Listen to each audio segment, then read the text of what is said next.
আসসালামু আলাইকুম। আপনারা জানেন যে ইতালির স্বরাষ্ট্রমন্ত্রী বর্তমানে বাংলাদেশ সফর করছেন।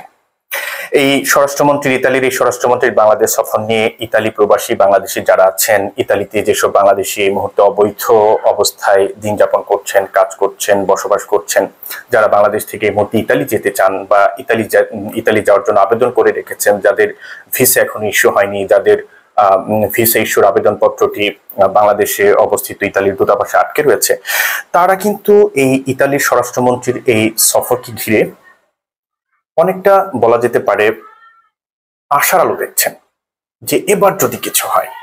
এখন আসলে কি কিছু হচ্ছে? ইতালির স্বরাষ্ট্রমন্ত্রীর বাংলাদেশ সফরে সত্যিকার অর্থে কি ইতালি প্রবাসী বাংলাদেশিরা বা বাংলাদেশ থেকে যারা ইতালি যেতে চান তাদের জন্য কোনো আশার আলো দেখা যাচ্ছে? দেখুন, ইতালির স্বরাষ্ট্রমন্ত্রী বাংলাদেশ সফর করছেন। বাংলাদেশ সফরে তিনি বাংলাদেশের স্বরাষ্ট্রমন্ত্রীর সঙ্গে দেখা করেছেন, বাংলাদেশের পররাষ্ট্রমন্ত্রীর সঙ্গে দেখা করেছেন, মানে উপদেষ্টাদের সঙ্গে দেখা করেছেন, এবং তিনি বাংলাদেশের অন্তর্বর্তী সরকারের প্রধান উপদেষ্টা প্রফেসর মোহাম্মদ ইউনূসের সঙ্গে সৌজন্য সাক্ষাৎ করেছেন। এখন বাংলাদেশের স্বরাষ্ট্রমন্ত্রীর সঙ্গে যখন ইতালির স্বরাষ্ট্রমন্ত্রীর সাক্ষাৎ হয়, সেই সাক্ষাতে কি কথা হয়েছে? সেই সাক্ষাতের পর বাংলাদেশের স্বরাষ্ট্র উপদেষ্টা বলেছেন যে, ইতালির স্বরাষ্ট্রমন্ত্রী জানিয়েছেন তাকে যে ইতালি সরকার বাংলাদেশ থেকে বৈধ পথে ইতালিতে লোক নিয়োগ করতে চায়, দক্ষ কর্মী নিতে চায়। তারা ভূমধ্য সাগর পাড়ি দিয়ে লিবিয়া হয়ে যারা ইতালি যাচ্ছেন অবৈধ পথে, সেই যাওয়াটাকে তারা নিরুৎসাহিত করতে চায়, এবং যেসব অবৈধ ভাবে বাংলাদেশ ইতালিতে এই মুহূর্তে অবস্থান করছেন তাদেরকে ফেরত পাঠাতে চায়। অর্থাৎ এখানে দুটি দিক, একটি ভালো, সেটি হচ্ছে ইতালি বৈধ পথে বাংলাদেশে নিতে চায়, আরেকটি হচ্ছে যারা অবৈধভাবে এই মুহূর্তে ইতালিতে আছেন তাদেরকে ইতালির সরকার ফেরত পাঠাতে চায়। এটা হচ্ছে স্বরাষ্ট্রমন্ত্রীর সঙ্গে সাক্ষাতে ইতালির স্বরাষ্ট্রমন্ত্রী এই কথাগুলো বলেছেন। এখন আমাদের পররাষ্ট্র উপদেষ্টা তৌহিদ হোসেনের সঙ্গেও কিন্তু ইতালির স্বরাষ্ট্রমন্ত্রী সাক্ষাৎ করেছেন। সেই সাক্ষাতে কি কথা হয়েছে?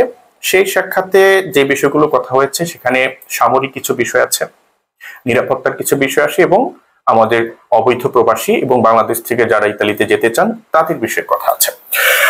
ইতালির স্বরাষ্ট্রমন্ত্রী জানিয়েছেন যে খুব দ্রুতই প্রায় 50,000-এর মতো ভিসা, যেগুলো ইতালির বাংলাদেশে অবস্থিত ইতালির দূতাবাসে প্রায় 50,000-এর মতো ভিসার যে জটিলতা সেটা কাটানোর চেষ্টা করা হবে, এবং বলেছেন যে খুব শীঘ্রই এই জটিলতা কাটিয়ে বাংলাদেশিদের ইতালিতে নিয়ে যাওয়ার একটা চেষ্টা থাকবে।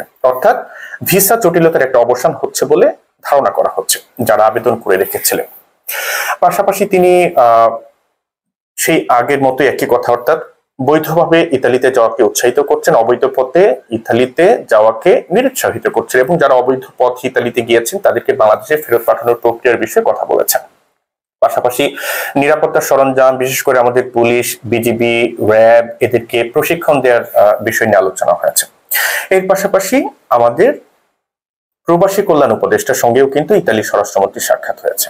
সেই সাক্ষাতে বাংলাদেশ এবং ইতালির স্বার্থ সংশ্লিষ্ট নানা বিষয়ে কথা হয়েছে। বিশেষ করে প্রবাসীদের বিষয়ে বাংলাদেশের পক্ষ থেকে আবেদন করা হয়েছে যে যেসব প্রবাসীরা, যেসব বাংলাদেশের অবৈধ পথে ইতালিতে গিয়েছেন তাদেরকে যেন বৈধতা দিয়ে দেওয়া হয়, এবং এরপর থেকে যেন ভূমধ্য সাগর বা লিবিয়া হয়ে যেন ইতালিতে কোনো বাংলাদেশি না যায়, সেই বিষয়টি দেখভালের একটা মোকাবেলার একটা আশা বা একটা ঘোষণা দেওয়ার বিষয়ে জানা যাচ্ছে। অর্থাৎ বৈধ পথে অভিবাসনকে উৎসাহিত করা হচ্ছে, অবৈধ পথে অভিবাসনকে নিরুৎসাহিত করা হচ্ছে।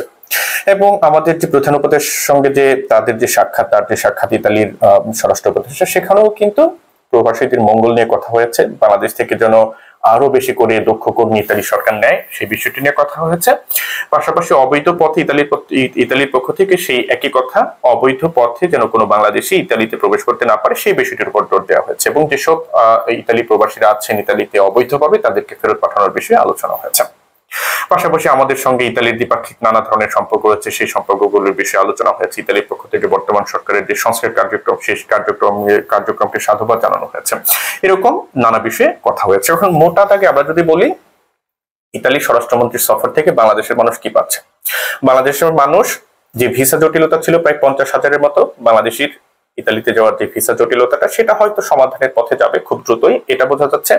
2 নম্বর হচ্ছে বৈধ পথে ইতালি আরো লোক নেবে, এবং অবৈধ পথে তারা লোক নেবে না, এবং যারা গিয়েছে তাদেরকে হয়তো ফেরত পাঠানোর নানা ধরনের চিন্তা ভাবনা তাদের আছে। ধীরে ধীরে হয়তো কিছু বাংলাদেশিকে তারা হয়তো ফেরত পাঠাতেও পারে। আর যারা আছেন তারা হয়তো নানাভাবে বৈধ হওয়ার একটা স্বপ্ন বা আশা দেখতে পারেন। পাশাপাশি আমাদের নিরাপত্তার বিষয়ে কথা হয়েছে। হয়তো ইতালির সরকার আমাদের পুলিশ, বিজিবি, আনসার এদেরকে হয়তো ইতালি সরকারের মাধ্যমে প্রশিক্ষণ দেওয়া হবে।